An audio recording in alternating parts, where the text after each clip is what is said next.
Cette vidéo vous donnera des conseils pour soutenir votre proche atteint de LLC et vous aidera à gérer les répercussions émotionnelles de la maladie sur votre proche et ceux qui l'entourent. Votre proche a reçu un diagnostic de LLC. Il s'agit d'un type de cancer du sang qui commence à se développer dans la moelle osseuse. Cette maladie débute par une modification d'un type de cellule appelée lymphocyte. Le rôle de ces cellules est de combattre les infections. Au fil du temps, la croissance incontrôlée des cellules de LLC dans la moelle osseuse entraîne une augmentation du nombre de cellules de LLC dans le sang. En tant qu'aidant, une des choses les plus importantes à faire est de parler de manière ouverte avec l'équipe de soins de santé des symptômes que présente votre proche. Lors des entretiens avec le médecin, il est important de lui dire exactement ce qui se passe. Par exemple, quels sont les symptômes ou les effets secondaires que présente votre proche? Depuis combien de temps et à quelle fréquence sont-ils présents? Qu'est-ce qui les améliore ou les fait empirer? Quelle est leur gravité? Est-ce qu'ils empêchent votre proche d'effectuer les activités de la vie quotidienne ou de mener une vie normale? Que devriez-vous faire pour l'aider? Tenir un journal que vous pourriez partager avec l'équipe de soins de santé pourrait vous aider. Comprendre les répercussions émotionnelles du cancer peut vous aider à soutenir votre proche, ceux qui l'entourent et aussi vous-même.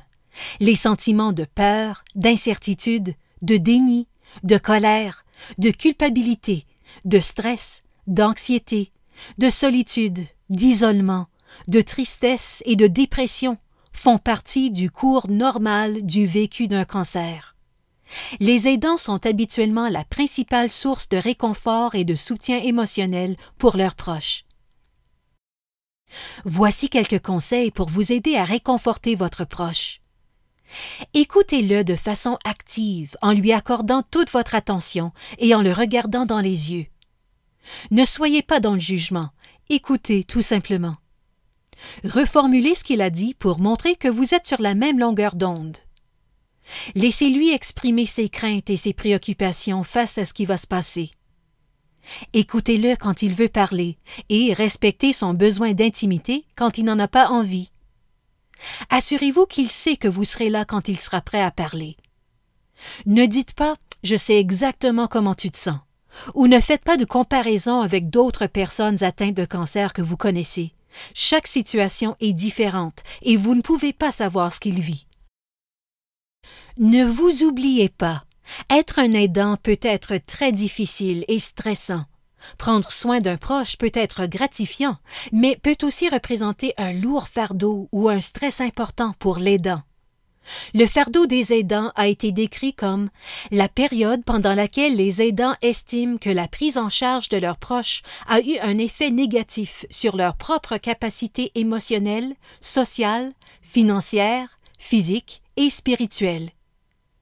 En tant qu'aidant, les charges qui vous incombent sont généralement plus lourdes que les ressources disponibles pour vous soutenir.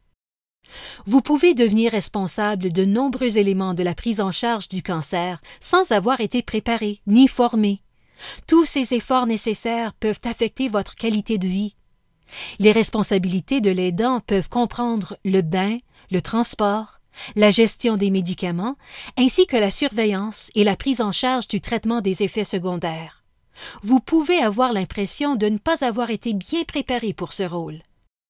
Il a été montré que les aidants présentent un risque plus élevé de symptômes dépressifs, de troubles du sommeil, de fatigue et qu'ils sont peut-être plus susceptibles de négliger leur propre santé. Vous sentez peut-être aussi que votre bien-être émotionnel, votre vie sociale, votre vie de famille ou votre situation financière sont affectés, que cette relation vous accable ou que vous perdez le contrôle de votre propre vie. Pendant que vous êtes occupé à prendre soin d'une personne atteinte d'une LLC, vous ne réalisez peut-être pas que votre propre santé et bien-être en souffrent. Soyez attentif à votre niveau de stress. Si vous vous sentez constamment dépassé, triste, irrité ou inquiet, si vous êtes souvent malade ou si vous prenez ou perdez du poids, si vous vous tournez vers l'alcool ou d'autres substances, vous pouvez avoir envie de parler à votre médecin du stress que vous vivez. Il pourra vous conseiller sur des manières d'améliorer votre santé et votre qualité de vie. Une des tâches les plus importantes pour les aidants, souvent oubliées, est de prendre soin d'eux-mêmes. Votre santé physique, émotionnelle et mentale est essentielle pour le bien-être de la personne dont vous vous occupez. Pour être un bon aidant, vous devez prendre soin de vous. Prendre soin de vous peut comprendre les actions suivantes. Demander et accepter de l'aide quand vous en avez besoin. Vous concentrer sur ce que vous pouvez faire plutôt que sur ce que vous ne pouvez pas faire. Vous fixer des limites. Trouver un soutien auprès d'autres personnes et nouer des liens avec elles. Et fixer vos propres objectifs, comme par exemple dormir et manger correctement ou rester actif. Aussi être vigilant concernant de mauvaises habitudes, comme boire plus que de raison, ou consommer d'autres substances pour surmonter la situation. Les aidants jouent un rôle important dans les soins quotidiens prodigués à une personne atteinte de cancer. La gestion des médicaments en est un exemple. Au cours du traitement de la LLC, votre proche peut avoir de nombreux médicaments à prendre à domicile. Pour en tirer le plus d'effets bénéfiques possible, il est important de prendre les médicaments exactement comme ils ont été prescrits. Il existe différentes façons d'aider votre proche à se souvenir de prendre ces médicaments comme ils ont été prescrits. Quelques idées seraient de créer ensemble un planning ou un calendrier, de régler des alarmes ou des alertes sur son téléphone en guise de rappel, de planifier la prise de ces médicaments chaque semaine, d'acheter et d'utiliser un pilulier. Il est très important que votre proche prenne ses médicaments comme prescrit, aussi souvent que prescrit, et pour la durée prescrite. Cependant, parfois, ils peuvent oublier des doses ou être réticents à prendre leur traitement parce qu'ils se sentent hésitants. Vous pouvez l'aider en essayant de comprendre la source de ce ressenti, en lui posant des questions et en adoptant une attitude d'empathie. Puis l'aider à trouver des solutions pour qu'il puisse changer son comportement et prendre ses médicaments correctement.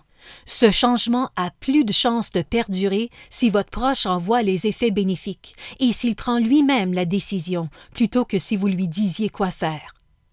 Lorsque vous êtes à son écoute et que vous essayez de comprendre son point de vue sans jugement ni pression, cela peut être plus facile pour lui de trouver sa propre manière de faire. Si votre proche n'observe pas son traitement, vous devriez également en informer son médecin. Prendre soin d'un proche est gratifiant, mais peut aussi être compliqué. Si vous éprouvez le besoin de soutien ou de conseils, veuillez parler à votre équipe de soins de santé pour en savoir plus.